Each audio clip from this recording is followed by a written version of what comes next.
Hey everyone, it's Daniel Elwood and Robert Paul Johnson. We are the Last Nighters. You can find us on Launchpad Media, where they're always launching new ideas in your direction. You can also find us at lastnighters.com, and this episode specifically at lastnighters.com/150, as this is the 150th episode of our show, and we're going to be doing They Live Tonight with our very special guest.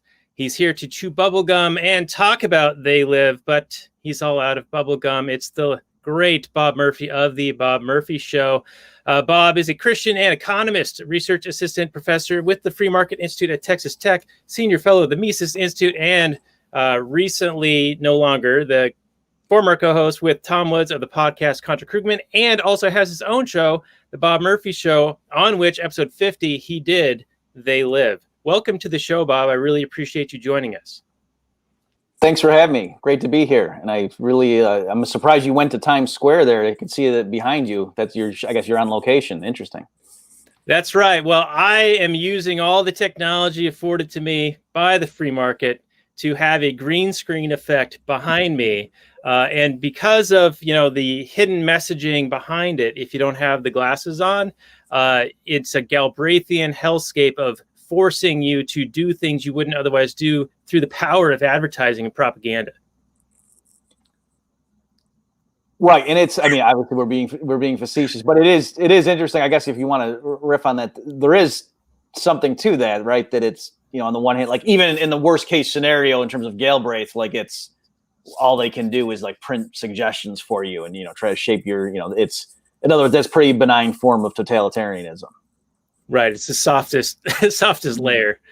But anyway, welcome to the show. And is your bio at the bottom of your episodes, which I borrowed that intro from, is it still accurate? Are you still at Texas Tech? Or no? That was everything was accurate except that. So that's the one I do need to fix that. So yeah, I left there at the end of last semester. So as of this point, I'm no longer Texas Tech.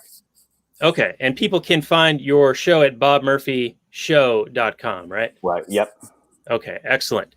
Well, so how we usually start this off is I give a quick read of the Google description, and then I'll go to Robert for his opening take, and we just kind of naturally progress from there. We start to wind down, we run out of notes, and we give a score. It might be like pairs of sunglasses out of 10. We can kind of mess around with that, whatever we want to do. But welcome, and thank you so much for gracing us with your presence on this very lowbrow show. So you're going to bring some intellectual rigor to the show tonight, I think.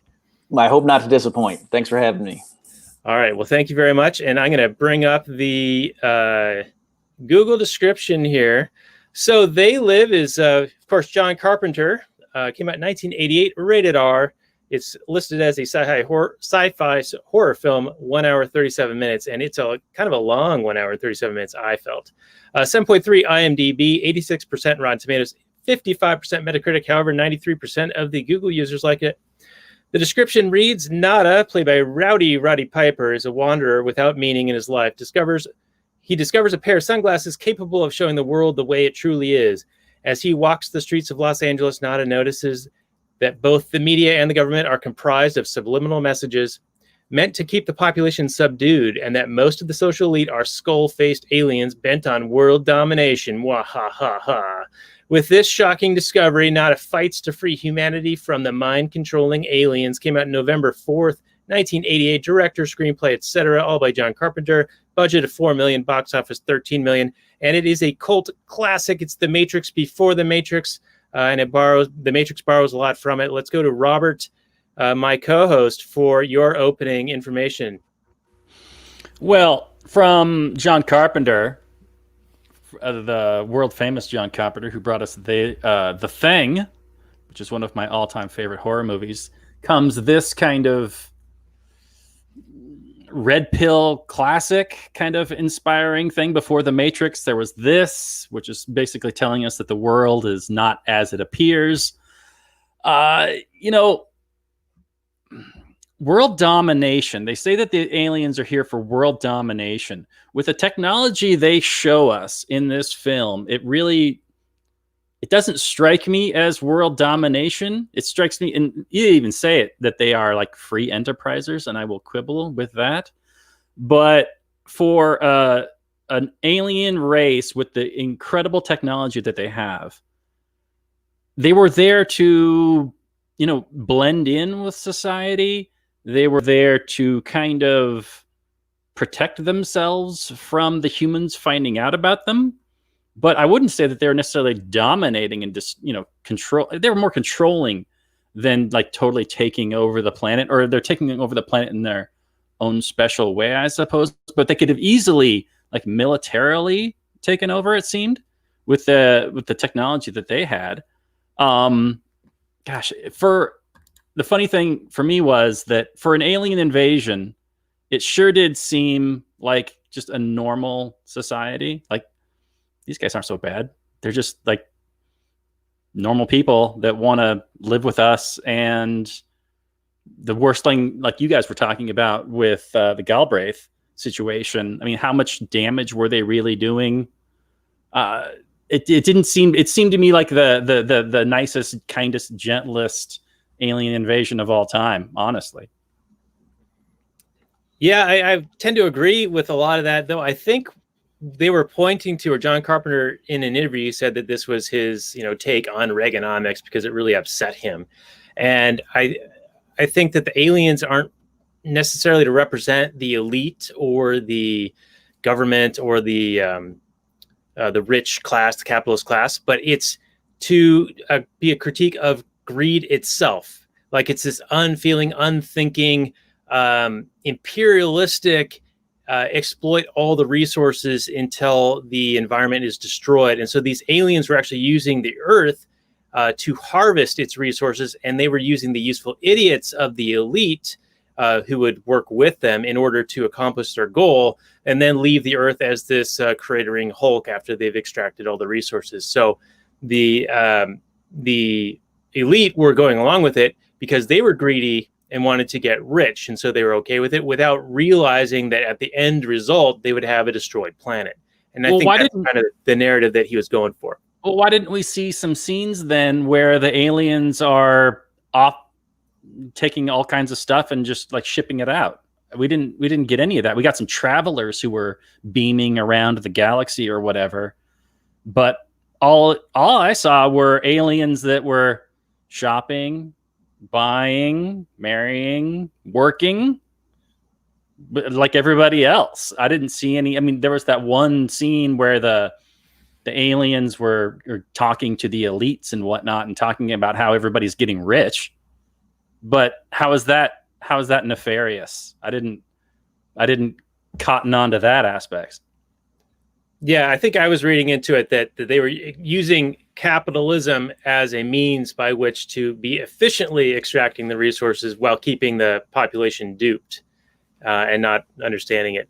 But the other thing that he brought up was that, like, the Rust Belt was sort of in the beginning stages there. So Frank had lost his job and had moved to Los Angeles. He left his wife and kids back in Detroit. Nada comes from somewhere in the Midwest, goes to Los Angeles looking for work.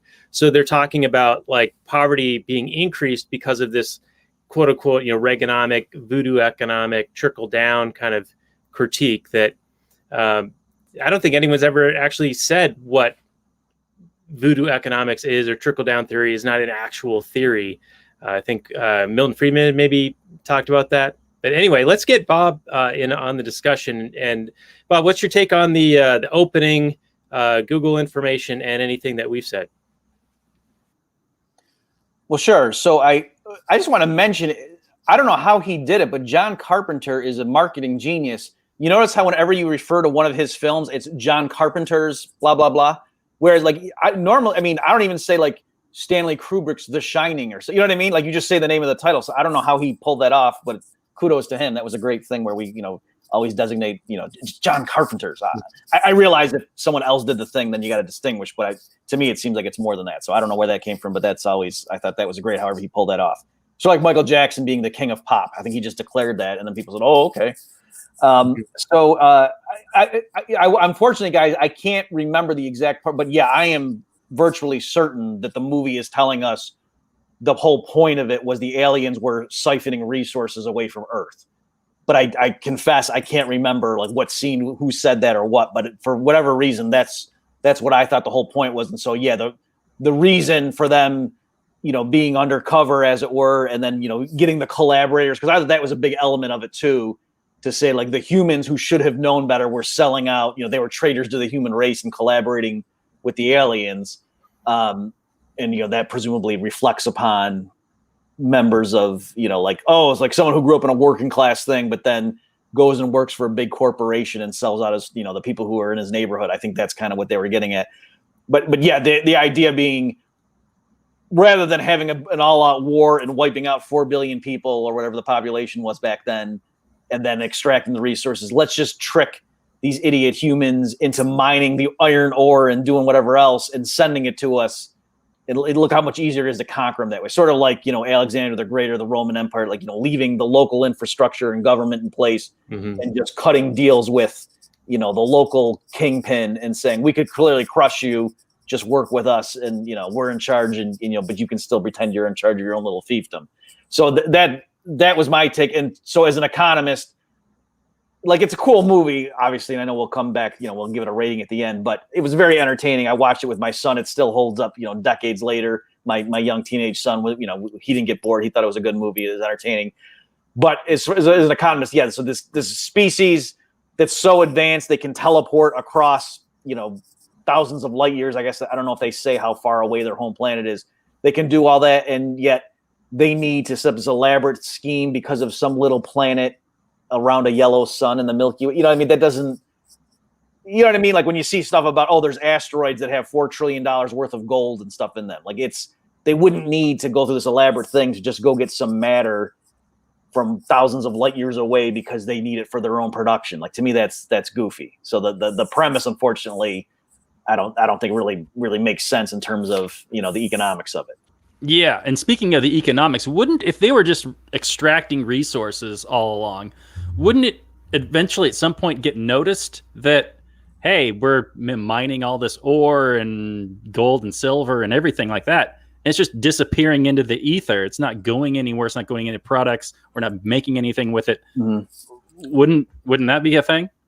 Like, the economists would notice? Right. So I think what's happening there is it just is reflecting in Daniel. I didn't know about those interviews, but that doesn't surprise me that he was using it as a critique of Reaganomics. Like, that totally fits in with, what I had guessed he was doing with this movie.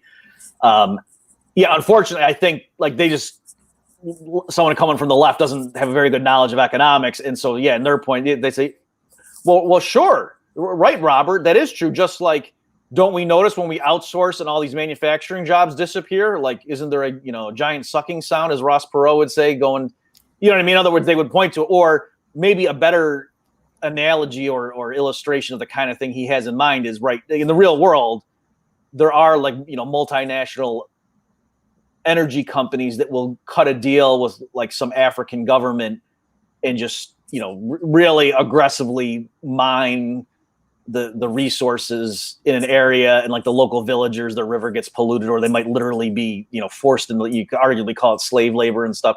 So there are activist groups do say stuff like that, and people can, look in and see, how valid are those allegations. But there is a lot of stuff right now going on where, some big company will go to some place and just strip mine it. And if the local government's corrupt and just they get a piece of the action, they turn a blind eye to, clear abuse of the local peasants, kind of thing. So, maybe they have in mind something like that as well. Yeah. That's our episode on Blood Diamond, everyone. The movie? Yeah. Have you seen Blood Diamond? It's basically that. Right. I mean, I know of it, but no, I don't think I saw it. So I know what you're talking about, but yeah. Okay. It's got Leo.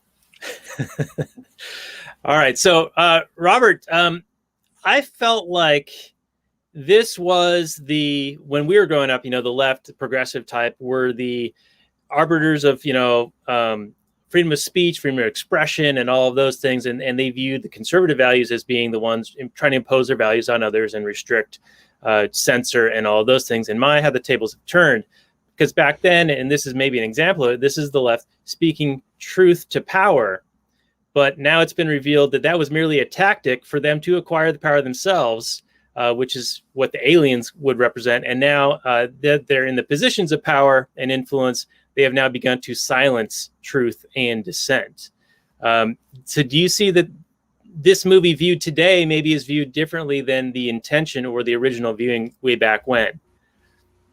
Yeah, I to Bob's point in his podcast, he was talking about how the messaging of the aliens either rang true or did not, like with the work, obey, stuff like that.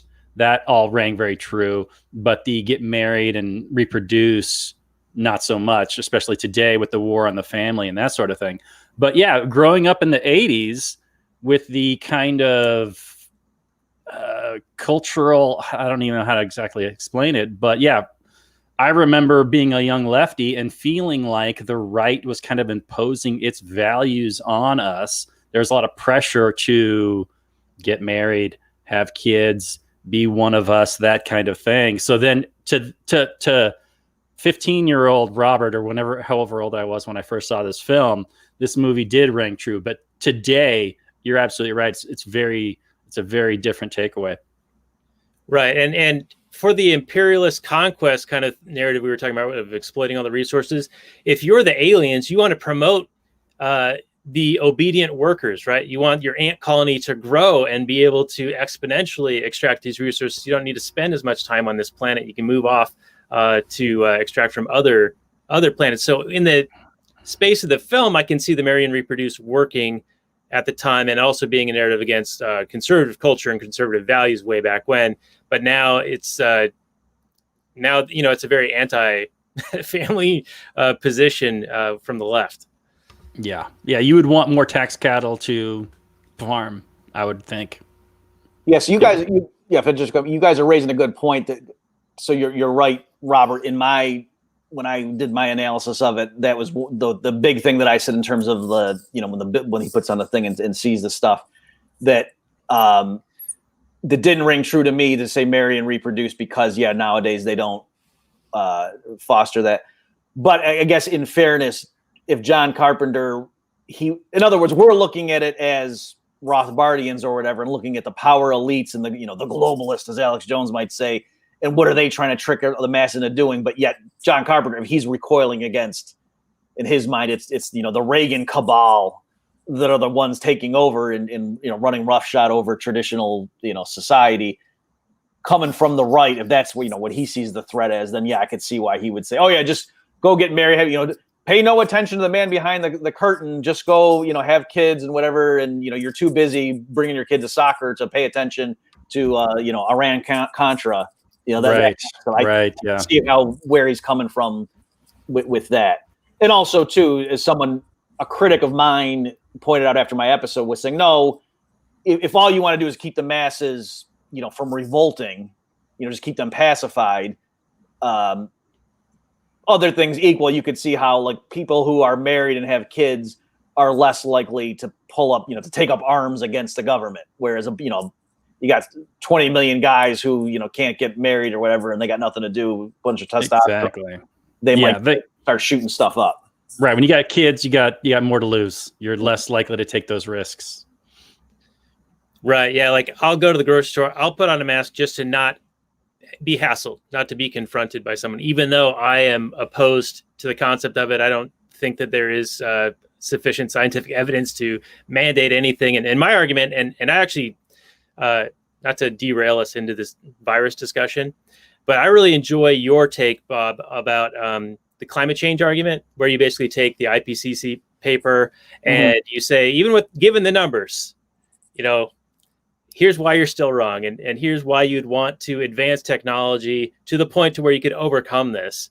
And that was my take since March, has been, with the virus, no matter how dangerous, even if it is the most dangerous virus ever, you want to have your most productive technological capability, productive capacity, all of these things with which to fight this virus. You want to have people boosting their immune system, getting exercise, getting good nutrition. You don't want to destroy the structure of production and make it hard for people to get even sufficient nutrition. 130 million children might starve to death according to the UN, right? Something like that. So that's my take on your take of the climate change argument, but as applied to the virus. So it's what do I want to call that? It's a Murphy argument. I wrote it down. It was a modified Murphy. Yeah, that's what I call it. Modified Murphy. There you go. Yeah. Well, what I mean, since we're riffing on it, one last thing too about the mask stuff, as I pointed out. So yeah, I wear a mask also because I have someone in my household who is really, at risk, and so I really want to make sure I don't accidentally catch this thing and bring it home. And I'm against mask mandates. Number one, just philosophically, my ethical system, you can't violate property rights even if you have good intentions. But also, if there's a mask mandate, that means when I go to the store now, most of the people who are shopping with me aren't taking it seriously. They just have like their shirt up over their face, or they got because they're only doing it because they're forced to. Whereas if there were no mandate and the rule was just businesses can set whatever policies they want, then maybe one store in every city would say, we're having a mask policy. And so only people who would go there would be the ones who really were trying to be careful, and they would have true believers, masks and whatever. And everybody else would just go to the other stores where there was no policy. Whereas right now, we're all kind of forced into the same boat. And so it's even on its own terms, like you say, it doesn't work. So yeah, the one size fits all policy making of government fails again. Right. Yeah, and just to riff a little bit further on your point, and that's a great point. I hadn't considered that before, but they've also reduced the number of locations you can even go to. So like all the mom and pops you can't really shop at. It's just the bigger stores. So they're corralling people into these petri dishes. Yep. With reduced service times, so everybody has to go during those times. Right, and they do that too. Like with at least the big city that I'm near, with the subway, public transit, right? The so-called public transit, government transit, where they're reducing like how many trains run and stuff like that. And it's like, okay, so now you're cramming people into, and they're not doing it just because the workers' schedules. I mean, they're ostensibly saying we're doing this in order to limit the exposure. But no, you're just now cramming everybody into the subways, into the reduced number of trips or whatever. So how is that minimizing the spread? Right. Yeah. It's unintended consequences. They try to fix something and they actually make it worse. Another thing, Bob, that you mentioned on your episode 50 of your show, and can people go to bobmurphyshow.com/50 to get there? Yeah. Yep. Okay. You talk about how Rowdy Piper, he makes this drastic turn, like almost immediately, from being this naive, happy, get along guy to seeing the aliens and like starting to kill them. But that what he's doing is actually going to incite a response from the alien overlords who have massive technological superiority over the humans. So it's an example of blowback, but even more so. So, I mean, they're going to quell that rebellion, I think, pretty quickly. And they actually do that to a point when they raid the church and they knock down the homeless encampment. And then they go to that meeting that night. And I guess they have a collaborator, the newswoman. I guess she tipped him off. So she's the woman in red, Robert, from the Matrix, I think, in the simulation. The Matrix is a ripoff of They Live. All right, I said it. All right. But anyway, I thought that was a really good point because, as much as you want to resist things like this, you have to be smart about it, right? Mm-hmm. Because if you go the route of violence, like, what is it, John Lennon quote, like flick your face, flick you in the nose, try to get you into violence because they know how to handle you when you're violent. Mm-hmm. That's what Rowdy Piper's doing here. And he's going to get a response that's going to make it even harder for them to get a true resolution to the situation. Yeah, so it was one of my prouder titles. My episode title was "Why Rowdy Piper Was Too Rowdy and They Live," for folks who want to look that up. So yeah, it was right. My basic argument was the way the movie works. He comes in and it even though it's the classic scene about I'm here to chew bubble gum and so on. It escalated quickly. Like he's just all of a sudden in the bank and looking around, and then all of a sudden decides I'm going to just start shooting people. You know what I mean? And as I pointed out, for one thing, he doesn't know. Like for all he knows, some of those aliens are actually pro-human, and they're doing what they can, on the inside to try to say, hey, maybe we should give more rights to these humans, or what I mean. Whereas he's just like, oh, if I see aliens, I'm shooting them. You know what I mean? So there's that element too, that's kind of an aggressive approach. But beyond that, just big picture strategically, the way the movie presents itself is you think that, yes, at the very end, finally he comes and he smashes the thing. And then, it ends with all the people seeing the aliens for who they are. and it leads you to believe that's it. He saved the day, he freed humanity. And what I argued is no, given that the rest of this movie was true up to that point, and that's how reality was, they would easily reassert domination. So like you say, for one thing, if it came to just an all-out war, given their technology, they could certainly slaughter millions of people before we could do anything about it. But even beyond that, they wouldn't need to. They would just go ahead and fix that, broadcast thing. The aliens would go into hiding or something when they realized that technology was off and the humans could see them for who they were. They would, all go into hiding. They would reestablish that thing, let's say, 48 hours later, and then they would all come out as humans again, and just, they would come up with some bogus story to explain, oh no, there was this chemical thing and it got released and it caused, and they would trot out 100 PhD scientists from MIT and, Harvard to explain, yes, you see, the neurotransmitters were briefly interrupted for that period back last Thursday. And, and even the vice president would be joking around like, yeah, I was with the commander in chief and I saw this reptile. Whoa. And then, but and so they would explain it all away. And really, is all of humanity just going to say, no, we think we've been infested by humans because for a brief window there, a bunch of us thought we saw lizard people? No, they would all just say, oh, okay, that's the official explanation. And you go back to your daily life. Like, right. So my point is, it wouldn't even have worked. So he did all that. And then, he died or whatever, for nothing. That would not have actually shattered the illusion. Just like now, like, look, in our life, you would think if the New York Times has a front page article saying President Obama has a secret kill list of people who can be taken out without a court, that we win. Haha, look at it. We've pulled it off. Everyone can now see them for what they are. Nobody cared. That was a real thing. The New York Times did run such a story saying president has a secret kill list, and nobody cared.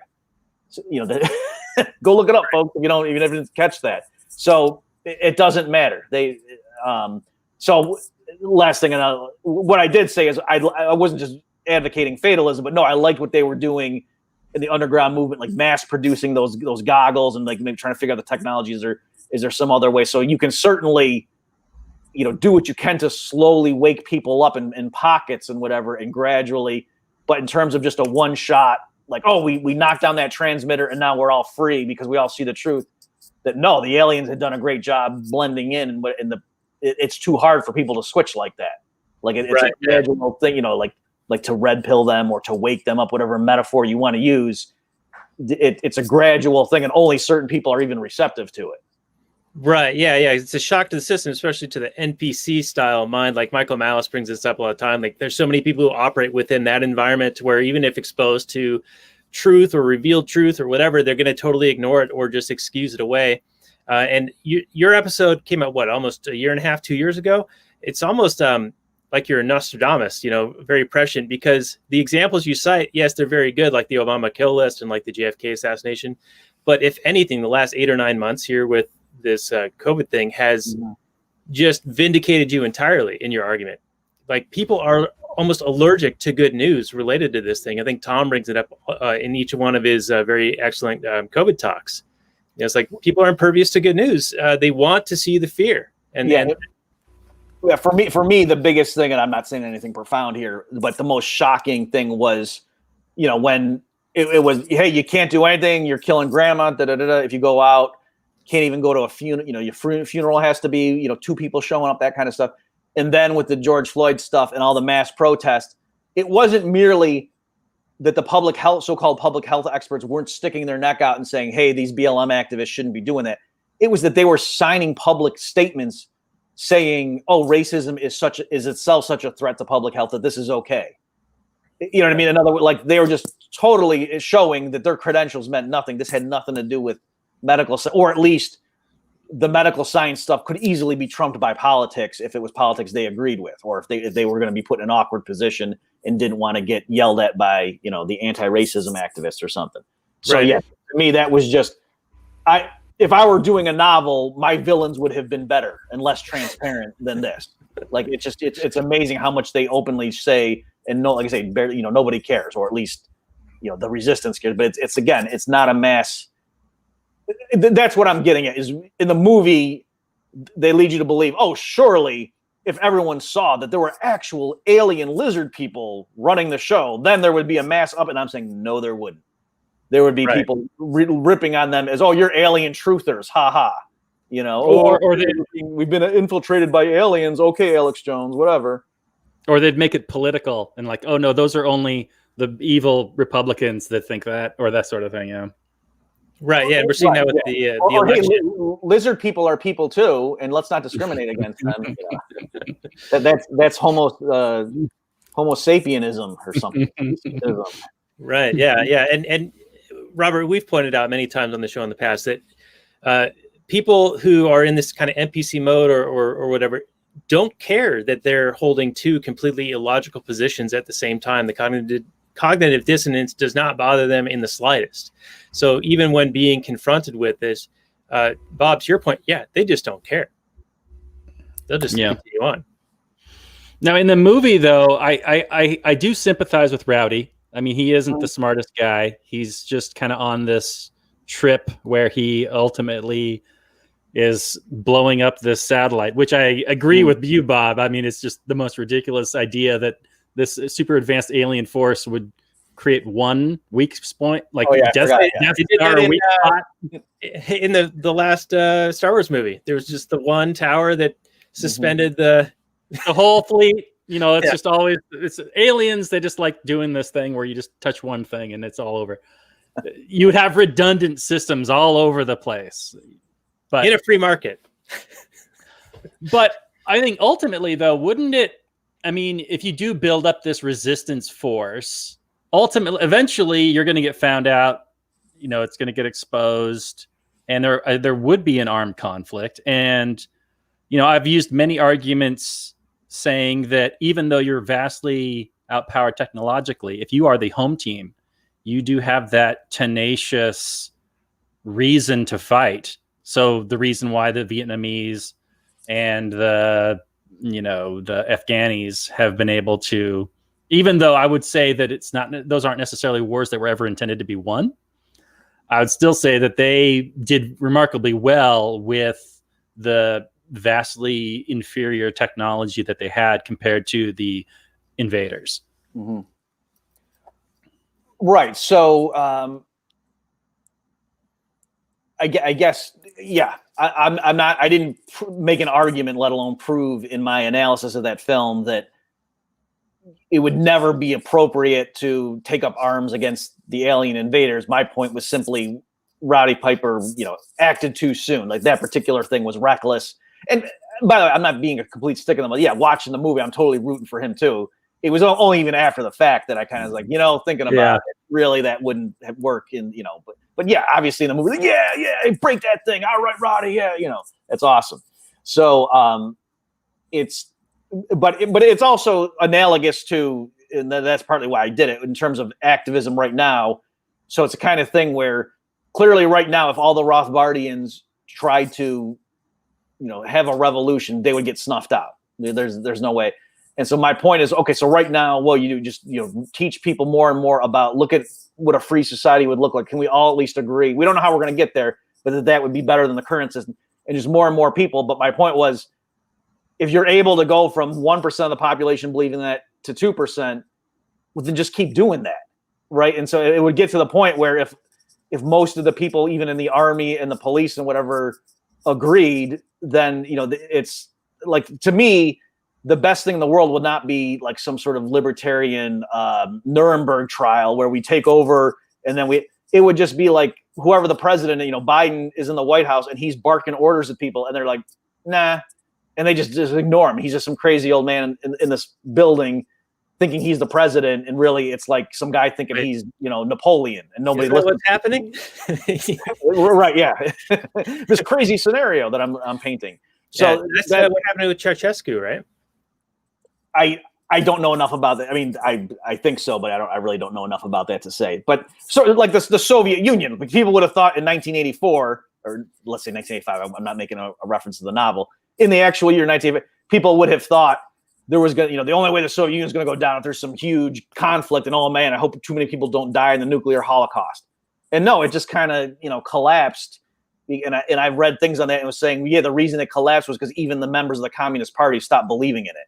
Like they realized this is a terrible system. And so they kind of just so I'm saying if you could educate enough people that way, that would work. But you're right. Like I didn't make the strong case that it would be necessary. So in the context of the film, if more and more of humanity realized who they were, it's, they could stop collaborating, whatever. And ultimately, I don't remember if I made this point in the film, but if it's the kind of thing, all right, you guys have super cool technology, you want our resources, you don't need to dupe us and, lie and whatever, and maintain this system of oppression. Why don't you show us your tractor beam tech or your teleportation technology, and we'll give you half of our crude oil? Like, that's a fair trade. You know what I mean? Like, no, absolutely. No, I was all on board with it. Why are you guys just trading openly? You guys obviously have massive value to offer, and we have something to offer to you. So let's just make that deal. It seemed like a no-brainer. Right. Yeah. And to bring up a point you brought up earlier, Bob, if we have an awareness of an asteroid that has $4 trillion worth of resources on it, and maybe they're not aware of that for some reason, like, hey, you don't need to exploit our resources. Look, there's this thing over here. No one's living there. You got the technology, go get it. Right. Yeah. So I suppose though, like, somebody, in fairness, John Carpenter, could push back and say, okay, well, if you guys are right then with your analysis, and there's no reason for the aliens to infiltrate and exploit us, then why is there exploitation right now in the real world? Right? Like, why don't the elites just say, hey, we're real smart, and so in a free market, we'd earn a high salary because we're so smart, and instead of setting up the Bilderberg group to dominate you, that kind of stuff. So I guess you could. We do need to explain that. Like, what in other words, did we just prove that no one would ever exploit anybody? Presumably not, because exploitation does happen. Well, only with a government enforcing it, right? So it's like a form of protectionism. Like, those with entrenched interest in power will acquire and advocate for more regulations that they can comply with that others can't, to prohibit the competition. But I'm saying, but Robert and I kind of were just there saying, basically, why would the aliens even bother to set up this system of oppression? Like set up a little mini government or something, or behind the scenes.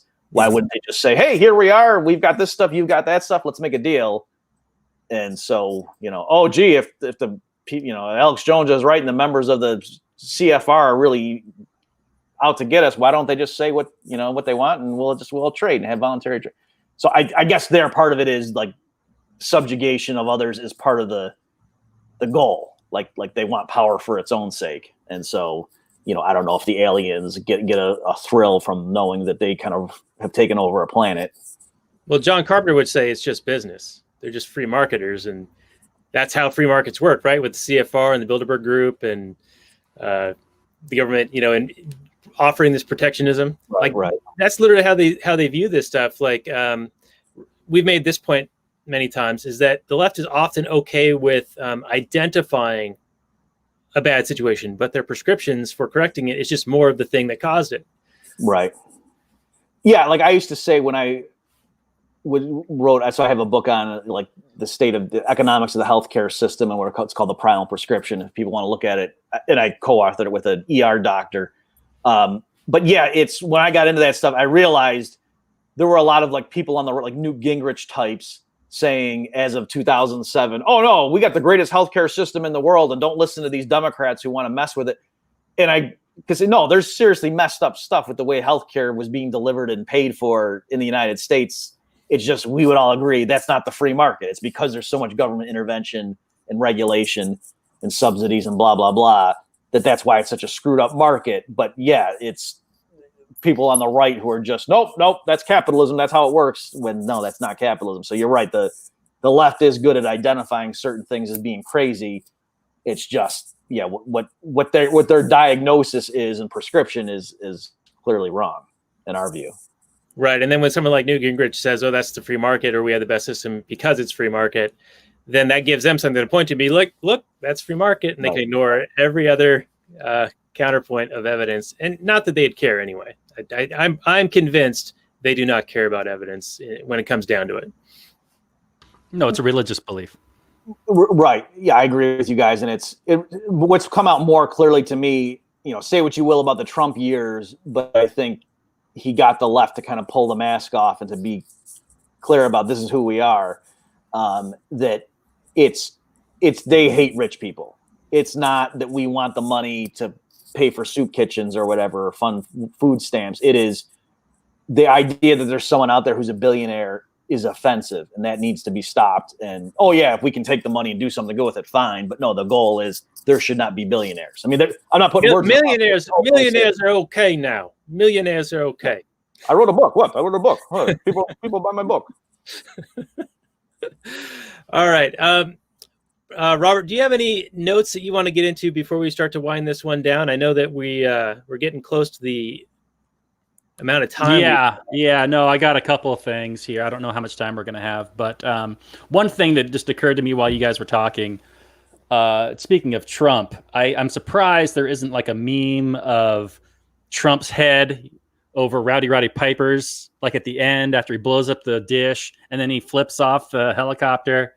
It's like Trump really is that big middle finger to the lying media, and that just seems like a natural fit. But in terms of the film itself, I did have one big note, and I know that this isn't anywhere near what our discussion has been so far, but every once in a while we like to talk about the acting, the directing, the story, the plot, that kind of thing. And one spot bugged me. So the two main characters, they figure out they have this big brawl in the street, and it's really long. It just goes on and on and on. It's like, Rowdy, let's use your wrestling expertise and let's map out this big long fight that takes like 10 minutes. Ultimately, he puts on the sunglasses, and he's like, "Oh man, this is crazy."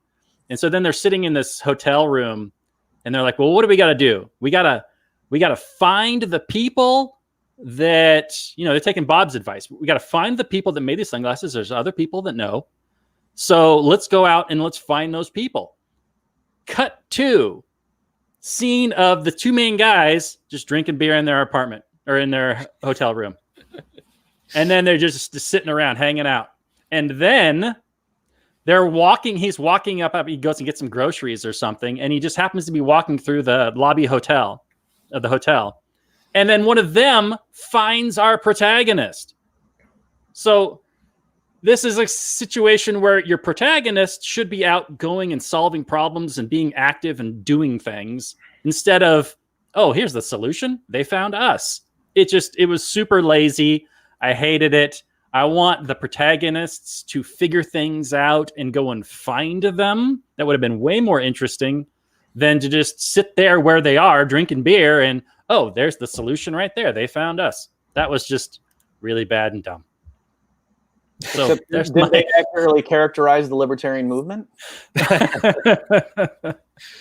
Yeah, well, at least we do. Complain. We'll sit back and complain, and then we'll have the solution thrust upon us. Drink beer and do other stuff. Yeah. That was. Yeah, you're right. I had forgotten about how long that fight scene was, and that was kind of good. Like, I didn't know what function that was serving, except like, oh well, we got to have some action here. I noticed too. I don't know what. Like, it seems like John Carpenter likes real brawny leads. Like in Big Trouble in Little China, he's got Kurt Russell, and it's a real. And at the end of that too, notice there wasn't the romantic thing. Like at the end of Big Trouble in Little China, like is he going to hook up with the green-eyed girl in the city? Yeah, I forget what her name is, the actress. Right, and he's like, no, and then he just goes and gets back in his truck, and hey there, I'm going to, and he's doing his thing because like, and the same thing here, like it's, she ends up being a collaborator, and that's why it doesn't work out, obviously. But anyway, I did notice it does seem like he's really big into strong, hunky guys who are they're so good, like even no woman's good enough for him. Like it's an interesting thing that seems to be in some of his movies. It was very entertaining. You're right. It was. I think they were trying though, with the resistance and and how there was the stuff over the TV in the beginning. So they were trying to show that there's this thing for those who have the ears to hear it. And he got it did carry my interest. Like I said, my young son was watching it and he didn't get bored. So I mean that is something. There is something to be said for that in terms of the quality of the film. But yeah, it was the bank scene. Like I said, even though that's the quintessential classic scene, that was funny how like he just went from all of a sudden he's being chased to, I'm just going to start shooting people. That did seem like it escalated quickly. Yeah, and he's firing a shotgun into like a crowd. Those things at that range are going to have a massive spread. You're hitting everybody, basically. Right. I know it's the magic of Hollywood, and he's only hitting the perfect targets he wants to hit. But realistically, yeah, you're a madman just opening fire into a crowd. And they're missing him every time. His plot armor is super thick in this film. There's even that scene at the end where he's in the alleyway and they're like spraying machine gun bullets, and they're up on the roof. They got a perfect angle on him, and he's just like, "Well, I can't be hit. I'm the hero." What are you talking about? Yeah. And he's got unlimited ammo too. Like that's the assault rifle that they want to ban, right? The one that has unlimited ammo, Rambo style. Right. Yep. But I will say, I mean, actually, it's, even though that was the classic line about the chewing bubble gum, actually, I should say the classic thing that everyone remembers is putting the glasses on and then looking up and seeing, the stuff that's behind you right now, Daniel, that thing, that's the classic. So in terms of just, sort of like 1984, even for people who haven't read it, they know, oh yeah, Big Brother is watching you or something. You know what I mean? Like everyone knows that. Everybody knows that you put the glasses on and you can see. So, I mean, in terms of just that element is a contribution to, film lore, but also like political discussions that, you can't take that away from them. That was an amazing idea to get across, to say, oh, you're able to see through, the propaganda.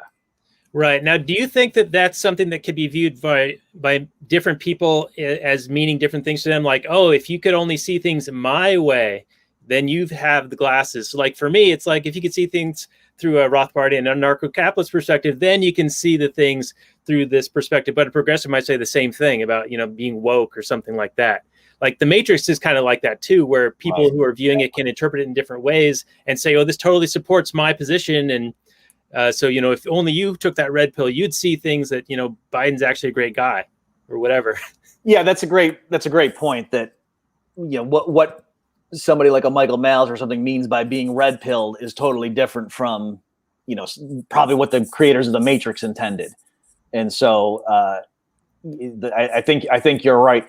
I mean, what they're obviously getting at is just there's a superficial, there's a facade that's being presented to the masses. So I think everybody can acknowledge it. I mean, nobody likes Biden. Even like we watch just to keep tabs on them. My wife and I have YouTube channels where we follow people on the left.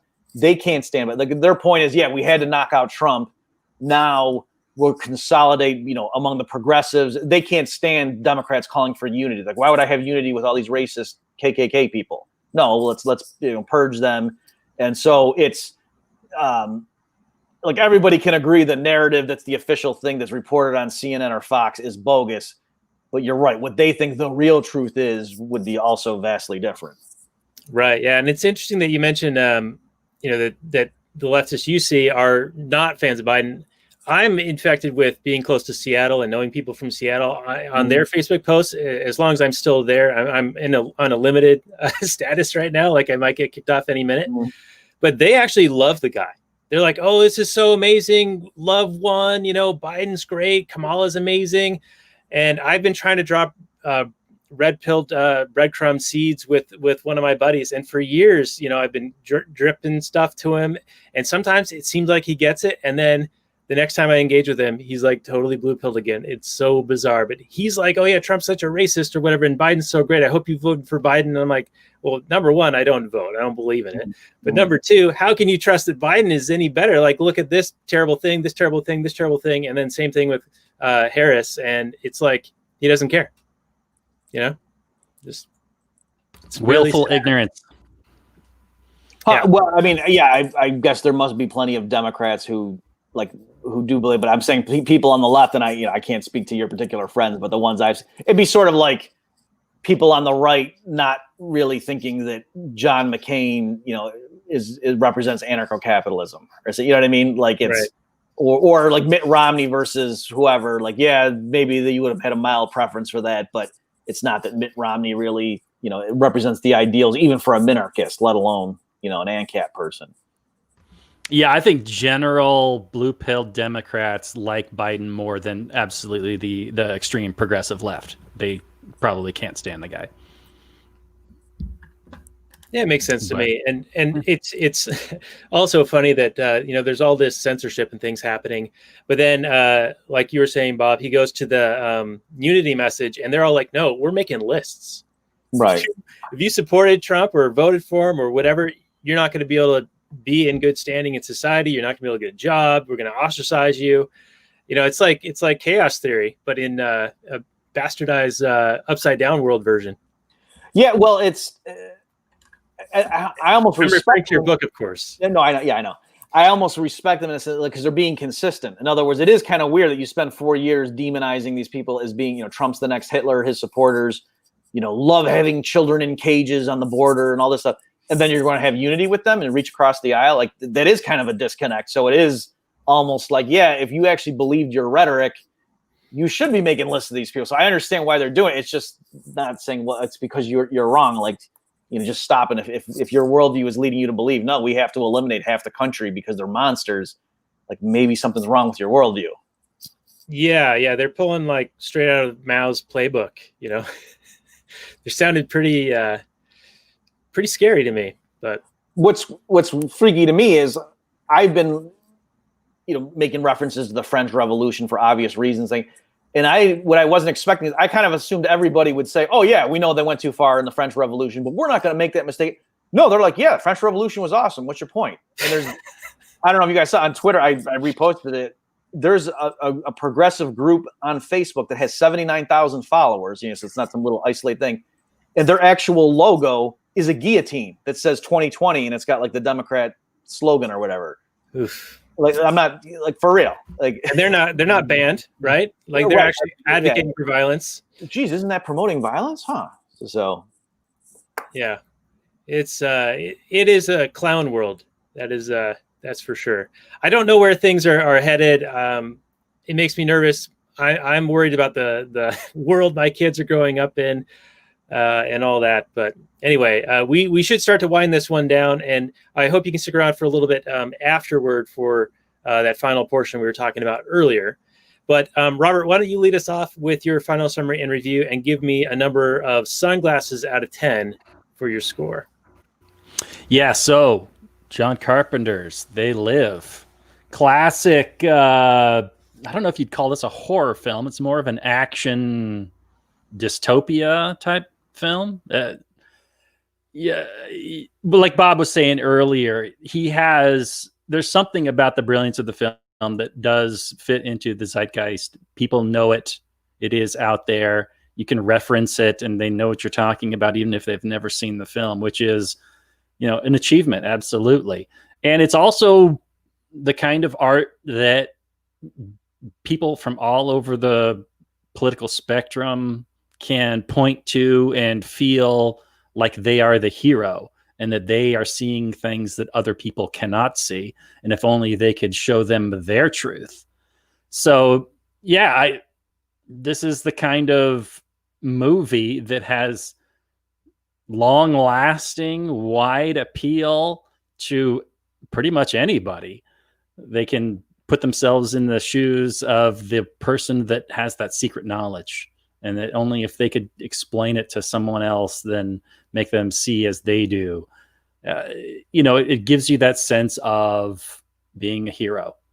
And for that reason alone, you gotta score this positively. But above and beyond that, it's a good movie. It's a lot of fun. It's slow in the right areas, and by saying the right areas, like it takes time to breathe. It's not just pure action all the time, like never slowing down. You get a sense, like there's this one scene when he first puts on the sunglasses and he is just kind of stumbling around in a daze, as you would be, right? Your world has just been shocked and you are just, whoa, what? No way. And he takes the sunglasses off. He puts them back on, takes the sunglasses off, puts them back. And he's perhaps just being a bit too obvious about it because the aliens kind of get cop to what he's actually looking at. But it was a nice scene for me because it rang true. It was like, yeah, that's exactly what would happen if all of a sudden you saw the world radically different, like you took DMT and you're seeing aliens all over the place. You're like, whoa. So, John Carpenter, he's a talented guy. He didn't write this script, but I'm sure he had a fair amount of input. Having Rowdy Piper, the professional wrestler, as your lead is a strange thing. He probably worked cheap. They only made the movie for only $3 million. So, I think he did a perfectly fine job. He's not like a professional trained actor type guy, but he's got the physicality and he did good enough, right? The Holly character I thought was just this weird stone-faced lady. I didn't understand her as an actress. It was just, she was just like a robot.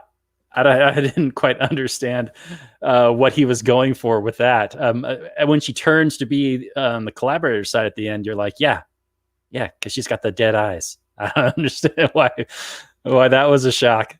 But no, this is a lot of fun. I want to give it like 8 sunglasses, but it's probably not that good. I'll have to give it 7 sunglasses out of 10. And recommend it for anybody who hasn't seen it. Just don't go in expecting the greatest movie ever made, but as a excellent concept piece from a talented guy making an interesting statement. And it's not entirely without flaw, of course, like anything, but for what their budget was and what the cast was, man, yeah, they made something really, really good here. All right. Well, thank you for that, Robert. And so it's 7 sunglasses out of 10 for you. And regarding the screenplay or the writer, it's actually a pseudonym. I was looking at some behind the scenes stuff, and apparently Carpenter did write it, and he had some contributors as well. So that's why he used a pseudonym for it. Oh, okay. So, well, then even more props to the guy then. Yeah, pretty solid. Bob, how about your final summary and your number of sunglasses? Sure. So you're going to think I'm just copying, but what I agree with everything Robert just said. And I was torn, I wanted to give it an 8 just because it was so classic, but then because of you go look at some like All About Eve or something. I mean, there's some really old movies that are just amazing, like everything about them. And so I guess I would have to just give it a 7. But one thing that we haven't touched on, you guys got it a little bit, but I just wanted to make clear is I really liked how in the beginning of the movie, and I think, Rowdy Piper, just casting him was a brilliant move. Like, who would have thought of doing that? And John Carpenter, that's the answer. And it was a great choice. I think he did a great job, given what it was, and just made the movie. But in the beginning, they really have him, when the other people are complaining, and he's just, I forget his exact words, but he's definitely saying, no, man, I believe in America. You play by the rules, you work hard. You know what I mean? Like, in other words, he knows he's down on his luck, and this is tough that I'm having to be a drifter and taking dirty jobs, and I'm having to, and they show him really busting his butt and everything at the work site. But he believes in the system. And so that's kind of the point of the movie, is to show him his gradual realization that, no, the system is rigged. We're not going to get ahead. And why? Because the people running it, they're not like us. They're literally aliens. They do not have our interest at heart. You know what I mean? So I really like that dichotomy, and, to show his evolution and transformation. So in terms of what the film is trying to do, I think that's partly why it works so well. And it's a compelling story, and keeps keeps your interest. So yes, I would also give it a 7. Like Robert said, I toyed with an 8, but thought, no, it's really just not that great of a movie, even though there's so much good about it. So I'd give it a 7. All right. Well, I get to be the a-hole here, who I like the recollection of this movie and the premise and the memories of it from seeing it 20 years ago. And watching it again, it actually kind of does bother me, especially the scene, Robert, you brought up, where he's supposed to go out and find this guy, and then all of a sudden the guy finds him. And the other thing that I didn't like was the disjointedness of it. Like, all of a sudden, Rowdy Piper is now just going to go shooting cops and shooting people in banks and all this stuff. But just moments before, he's this happy-go-lucky guy believing in the system and working hard and getting ahead in life, putting your head down. So I agree, it's a evolution, but it was a bit too sudden and drastic for me. And I felt like some of the pieces just felt kind of crammed in there, like the 10-minute long fight scene. And yeah, it's cult classic-y, and people refer to it, and there's like homages to it. And I think because it's so long, I think maybe in Family Guy they did something related to it, not unlike they did with Roadhouse, where Peter would go kick something and go Roadhouse. But anyway, it is super iconic, and I think that another part of it is Carpenter kind of has this visceral style, this like things that are physical, like he does practical effects and practical makeup and aliens and things like that. But he also sort of has this tinge of schlockiness, referring back to like the 50s style of movie making, of horror movies and things like that. Because it really surprised me to realize that this was, 1988, and just 10 years later, it's almost copied word for word by the Wachowskis, but in a very highly technically polished, super high-end special effects, great choreographed fight scenes, a movie called The Matrix, which also has sunglasses, of course. But, you look at the fight scenes in this with Keith David and Rowdy, and it's like, yeah, it's choreographed, but it looks about as real as Rowdy Piper in the ring with Hulk Hogan. So anyway, maybe that's part of the charm, but I'm going to go with a 6 pairs of sunglasses on this. I like the concept, the premise, sort of like when we talked about The Purge a few weeks ago. I like the premise. It's like an interesting premise to explore. The execution just wasn't that great. And I feel bad sitting here in my high tower critiquing somebody who actually created something that is iconic and great. And here I am just flapping my gums about it. But that's my story, and I'm sticking to it.